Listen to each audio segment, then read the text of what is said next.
اور اب ایک بات کو سمجھیے، یہ ذرا موضوع جو ہے کچھ تھوڑا سا نازک ہے، اس کا مفہوم جو ہے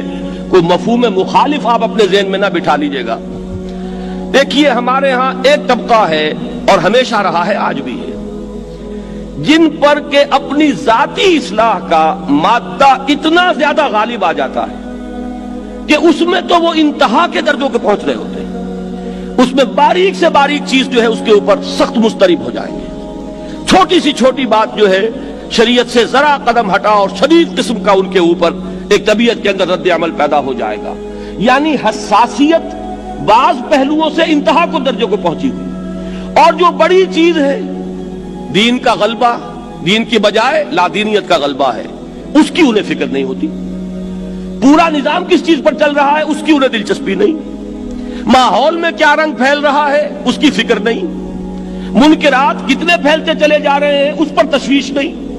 لیکن اپنے ذاتی جو ہے تزکیے کے معاملے میں وہ ایک قدم سے اگلا قدم، اس سے اگلا قدم، پوری قوت، پوری جد و جہد، پوری توانائیاں، اپنے تزکیے، اپنی اخلاق کی درستی، اپنی نیکیوں کے زیادہ سے زیادہ اس کو کمانے کے اندر اپنی توانائیوں کو لگاتے چلے جاتے ہیں۔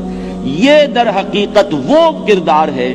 جو میدان کا کردار نہیں بنتا، وہ ایک کونے میں بیٹھنے والا کردار بن جاتا ہے، وہ اقامت دین کی جد و جہد میں نہیں آتا، بلکہ اس کے اوپر ایک انفرادیت کا رنگ اتنا غالب آ جاتا ہے کہ وہ پھر اس میدان کے اندر کبھی آتا ہی نہیں۔ میں آج جب سوچ رہا تھا تو مجھے دو الفاظ کے جو ہمارا جو میڈیکل بیک گراؤنڈ ہے اس کے حوالے سے ذہن میں آئے کہ ایک ہوتا ہے میکروسکوپک ویو، ایک مائکروسکوپک ویو۔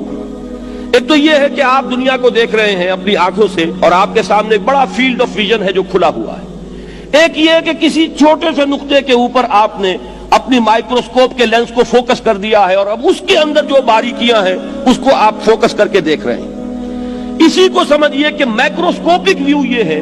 اس دنیا میں دین کس حال میں ہے؟ وہ حال ہے جو حالی نے کہا تھا کہ پستی کا کوئی حد سے گزر نہ دیکھے، اسلام کا گر کر نہ ابھر نہ دیکھے، مانے نہ کبھی کہ مد ہے ہر جزر کے بعد، دریا کا ہمارے جو اتر نہ دیکھے۔ اب یہ وہ میکروسکوپک ویو ہے، پوری دنیا کو لے لیں، اپنے ملک کو لے لیں، اپنے شہر کو لے لیں، اپنے محلے کو لے لیں، اپنے گھر کو لے لیں، جو حال ہے یہ میکروسکوپک ویو ہے۔ اور ایک مائکروسکوپک ویو ہے کہ انسان اپنی ذات کے اوپر لینس کو فوکس کر کے بیٹھا ہوا ہے، ذرا سا اس کے اندر کوئی کمی، ذرا سی اس کے اندر کوئی کوتاہی اگر ہو گئی تو گویا کہ قیامت ٹوٹ پڑے گی۔ ویسے تو اپنی جگہ پر پسندیدہ بات ہے، تقویٰ جتنا بڑھتا چلا جائے، نیکی کی حس جتنی بڑھتی چلی جائے، قابل تعریف بات ہوگی، لیکن اگر وہ اس کیفیت میں ہے، میکروسکوپک پس منظر وہ ہے جو میں نے بیان کیا، تو یہی چیز در حقیقت اس اقامت دین کی راہ کا سب سے بڑا پتھر، اس کے راستے کی سب سے بڑی رکاوٹ بن جاتی ہے۔ شیطان اسی راستے میں لگاتا ہے لوگوں کو، جو اقبال نے ابلیس کی مجلس شورا میں بڑے معنی خیز اشعار کہے ہیں، یہ ان کی زندگی کی میں سمجھتا ہوں کہ آخری دور کی نظم ہے، اور ان کا جو پیغام تھا ملت اسلامیہ کے نام، اس کا لب لباب اس میں ہے۔ کیا کہا اس نے؟ ابلیس کی زبان سے کہلوا رہے ہیں علامہ اقبال کہ ابلیس کی جو اصل جو تدبیر ہے وہ کیا ہے؟ مست رکھو ذکر و فکر صبح گاہی میں اسے، پختہ تر کر دو مزاج خانقاہی میں اسے۔ یہ رگڑتا رہے اپنے آپ ہی کو، اور رگڑے، ظاہر بات ہے جتنا رگڑو گے اور صاف ہو جاؤ گے، کچھ اور رگڑو گے کچھ اور صفائی ہو جائے گی، کچھ اور رگڑو گے کچھ اور صفائی ہو جائے گی، لیکن یہ کہ یہ تمہاری پوری زندگی اسی رگڑنے میں لگی رہے گی، تم کبھی شیطان کے ساتھ پنجہ آزمائی میدان میں آ کے نہیں کر سکو گے، تب کبھی باطل کو اس کی آنکھوں کے اندر آنکھیں ڈال کر للکار نہیں سکو گے۔ یہ ہے اصل میں وہ طرز عمل قرآن مجید جس سے ہٹانے کے لیے یہ کہتا ہے، دیکھو بڑے بڑے گناہ ان کو چھوڑو، چھوٹی چیزوں کو ہمارے حوالے کرو، ہم بہت واسع المغفرہ ہیں، ہم معاف فرمانے والے ہیں، اور ہماری غفاری کی شان بہت اونچی ہے، ہم بہت بخشنے والے ہیں۔ یہاں پہ کیا فرمایا سورہ نساء میں؟ اگر تم ان تجتنبوا کبائر ما تنہون عنہ، وہ بڑی بڑی چیزیں کہ جن سے تمہیں روکا جا رہا ہے، اگر اس سے باز آ جاؤ گے،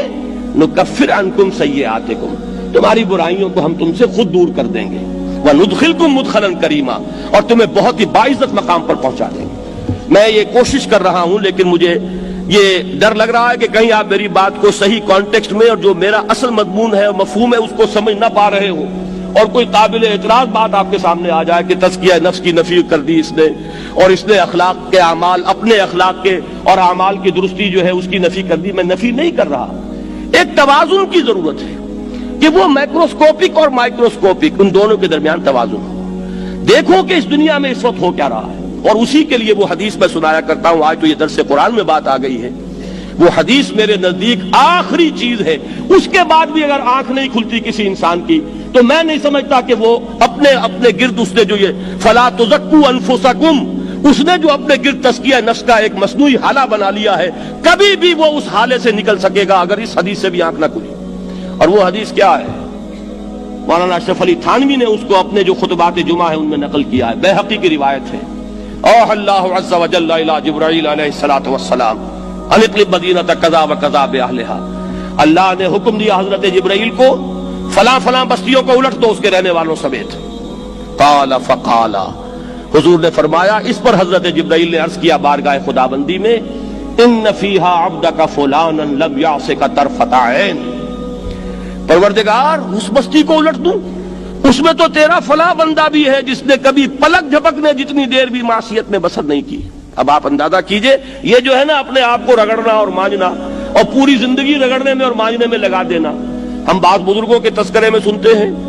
اتنے اللہ والے تھے، اتنے اللہ والے تھے کہ ان کا گھوڑا بھی کوئی مشکوک دانہ نہیں کھاتا تھا، اور وہ خود جو ہے وہ انگریز کی عدالت میں بیٹھے ہوئے اور انگریز کی نوکری کر رہے تھے۔ یہ ہے وہ مائکروسکوپک اور مائکروسکوپک کا عدم توازن۔ طاغوت کی چاکری کر رہے ہیں، انگریز کی ملازمت کر رہے ہیں، انگریز کے قانون کی تنفیذ کے اندر اعلی کار بن رہے ہیں، لیکن ذاتی تقوی اور ذاتی نیکی اور ذاتی للہیت جو ہے اس کا معیار یہ ہے کہ ان کا گھوڑا بھی مشکوک چارہ اور مشکوک کھانا نہیں کھا سکتا۔ یہ ہے وہ عدم توازن، اس کو نوٹ کیجئے گا، جس کو کہ اس حدیث میں محمد الرسول اللہ صلی اللہ علیہ وسلم نے واضح کر دیا کہ حضرت جبرائیل عرض کرتے ہیں کہ اللہ فلاں بستی کو الٹ دوں، اس میں تو تیرا فلاں بندہ بھی ہے جس نے پلک جھپکنے جتنی دیر بھی معصیت میں بسر نہیں کی۔ ذاتی نیکی کا اب اس سے اونچا کوئی مقام کوئی شخص مجھے اگر بتا سکے تو میں اس کا مرید ہو جاؤں گا۔ اس سے اونچا کوئی مقام ہوگا کہ آنکھ جھپکنے جتنی دیر بھی کسی نے معصیت میں بسر نہیں کی، ذاتی نیکی کی معراج۔ لیکن حکم کیا ہوا بارگاہ خداوندی سے؟ قال فقال، حضور نے فرمایا، اللہ تعالیٰ نے حکم دیا جبرائیل کو، اقلب علیہ وعلیہ، الٹو اس بستی کو، پہلے اس بدبخت پر پھر دوسروں پر۔ کیوں؟ فإن وجهه لم يتمعر في ساعة قط، اس لیے کہ اس کا چہرہ کبھی میری غیرت میں سرخ نہیں ہوا، اس چہرے کا رنگ نہیں بدلا۔ بے غیرت انسان، بدیاں پھیلتی رہیں، میرے دین کو روندا جاتا رہا، میری شریعت کی دھجیاں بگڑتی رہیں، عوامر کا مذاق اڑایا جاتا رہا، نواہی کے لیے دنیا کے اندر جن چیزوں سے میں نے روکا اس کے لیے فلسفے تراشے گئے، اور یہ لگا رہا مست رکھو ذکر و فکر صبح گاہی میں اسے، یہ سوائے ذاتی اپنے اس اصلاح کے اور ذاتی تقوی کے اور ذاتی نیکی کے اور ذاتی عبادت گزاری کے یہ میدان میں نہیں آیا، اس کا خون نہیں کھولا کبھی، اس کے چہرے کا رنگ متغیر نہیں ہوا، لہذا یہ دوہرا مجرم ہے۔ یہ ہے وہ تصور جو یہاں پر نوٹ کیجئے۔ ہاں اس کے یہ معنی بھی نہیں ہے کہ نماز بھی نہیں پڑھ رہے، روزہ بھی نہیں رکھ رہے، اقامت دین کے کارکن ہیں، فرض نماز آ گئی ہے وہ چلی جا رہی ہے، جماعت کا کوئی اہتمام نہیں ہے۔ اب یہ دو انتہائیں ہیں، ایک انتہا یہ کہ وہ تزکیہ نفس جو ہے اسی میں وہ رگڑنے اور مانجنے کا عمل جاری ہے، ایک یہ کہ اس کا سرے سے کوئی تعلق ہی نہیں، اپنی ذات سے بحث ہی نہیں۔ وہ کیفیت وہ ہو گئی ہے جو یہود کی آئی ہے قرآن مجید میں کہ تامرون الناس بالبر وتنسون انفسکم وانتم تتلون الکتاب، کیا تم لوگوں کو نیکی کا حکم دیتے اور اپنے آپ کو بھول جاتے ہو؟ یہ دوسری انتہا ہے۔ پھر وہی بات عرض کروں گا، وہی بال سے زیادہ باریک اور تلوار کی دھار سے زیادہ تیز راستہ ہے جس پہ چلنا ہوگا کہ نہ یہ ہو کہ وہ مبالغہ ہو رہا ہو، اپنی ذاتی اسلام میں تو مبالغہ کی حد تک آگے جا رہے ہیں، اور دوسرے یہ کہ اپنے دین کی تبلیغ و اشاعت، اقامت دین کی جد و جہد، اس کا کھانا ہی نہیں کھولا زندگی میں، وہ کھاتا ہی نہیں کھلا ہے۔ یہ ایک انتہا ہے۔ دوسری انتہا یہ ہے کہ انسان یہ سمجھے اپنے آپ کو کہ میں تو مجاہد فی سبیل اللہ اور دین کا کارکن اور دین کا میں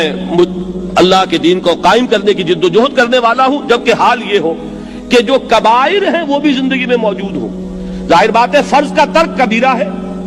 نماز فرض چھوڑی تو کبیرہ گناہ کا ارتکاب ہو گیا، وہ تو کبائر میں آ جائے گا۔ فرائض کا ترک کر دینا کبیرہ گناہ شمار ہوگا۔ دین کی بات پھیلانا صدقہ جاریہ ہے، ثواب کی نیت سے ویڈیو کو شیئر ضرور کیجیے۔ جزاک اللہ.